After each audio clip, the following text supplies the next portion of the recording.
A man stands up and says, "This statement is false."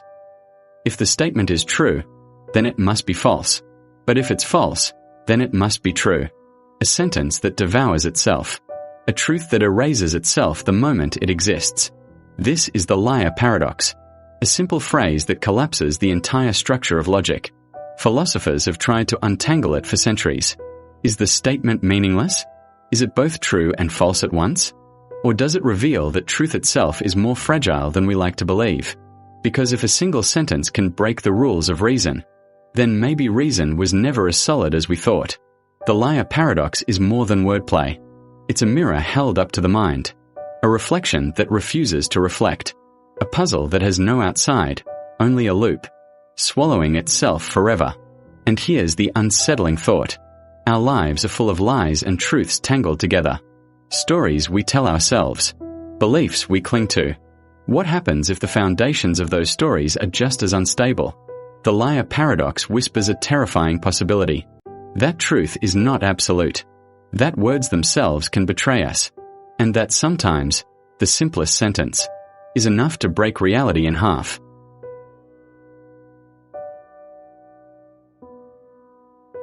Imagine you're a time traveler.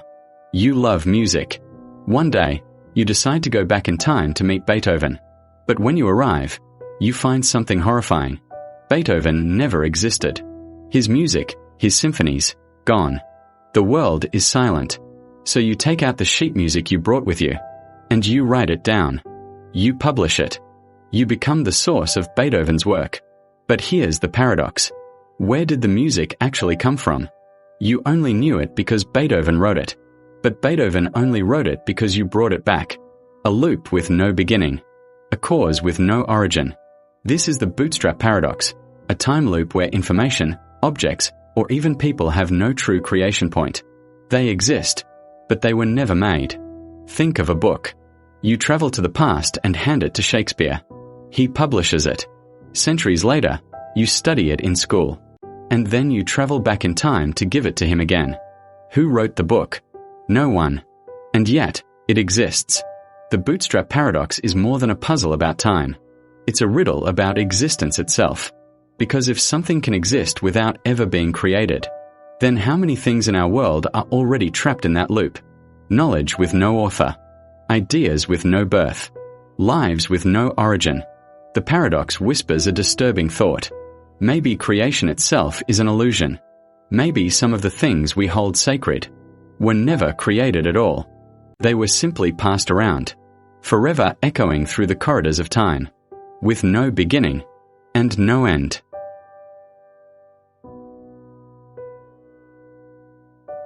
Look up at the night sky. You see stars scattered like dust across a canvas of black, tiny points of light, surrounded by endless darkness. But here's the paradox. If the universe is infinite, filled with stars stretching endlessly in every direction, then why is the night sky dark at all? Think about it. In an infinite universe, every single line of sight should end at a star. No matter where you look, your vision should eventually hit the surface of a sun. The sky should burn with blinding light, as bright as the surface of a star itself. Night should not exist. Darkness should be impossible. And yet, here we are. This is Olbers Paradox, a riddle that seems simple, but unravels into cosmic dread. The solutions are strange, unsettling. Some say the universe is not infinite, that it has edges, boundaries, a limit to what we can see. Others say it's infinite, but not eternal. That it had a beginning, and light from distant stars hasn't had time to reach us yet.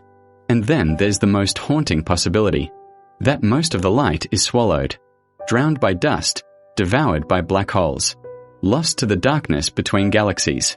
Olbers Paradox forces us to confront something terrifying. The universe is not what it seems. The darkness above you is not empty.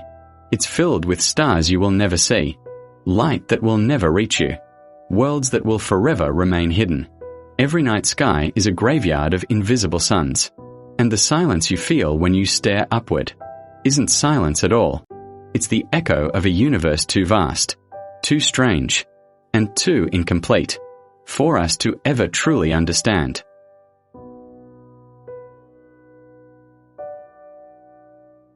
You're watching a film. The character you love dies. Tears roll down your face. Your chest tightens with grief. But then a thought creeps in. You know it's not real. The actor is alive. The scene is staged. It's all fiction. So why are you crying? This is the paradox of fiction. A riddle of the mind that asks, how can we feel real emotions for things we know are imaginary? Logically, it shouldn't happen. Fear belongs to danger. Grief belongs to loss. And yet we feel them in response to shadows, to words on a page, to flickers of light on a screen. Philosophers have tried to explain it. Some say it's a kind of illusion, that when the story begins, we forget it's fake, just long enough to let ourselves feel. Others argue the opposite, that we never forget, that we experience the emotions knowingly. A strange make-believe grief, a safe kind of fear, real feelings for unreal things. But here's the disturbing part. If fiction can move us so deeply, what else in our lives might be nothing more than a story, a narrative we accept, a role we play, a fiction we mistake for truth? The paradox of fiction is more than a puzzle about books or films. It's about us. It's about how easily we surrender to stories, how fragile the boundary is between what is real and what we only believe. So the next time you cry for a character who never lived, or flinch at a monster that doesn't exist, remember this. Your mind cannot tell the difference. And maybe, just maybe, the world you call real is only another kind of fiction.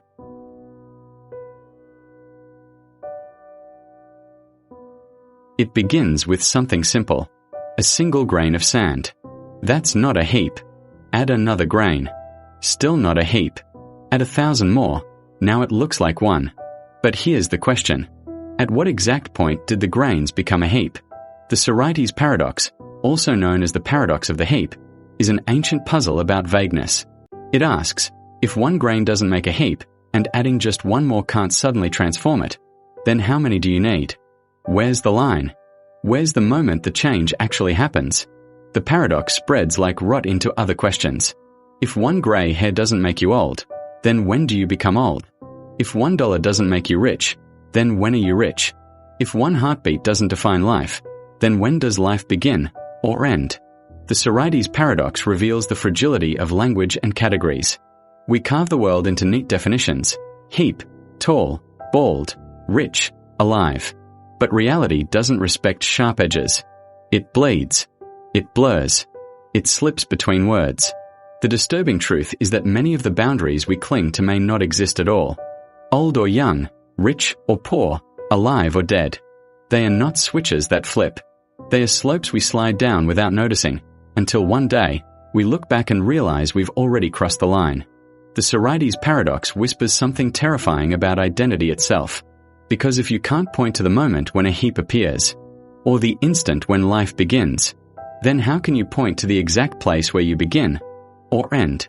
A heap of sand, a heap of years, a heap of moments, stacked until they vanish into something we pretend is solid. But maybe it never was.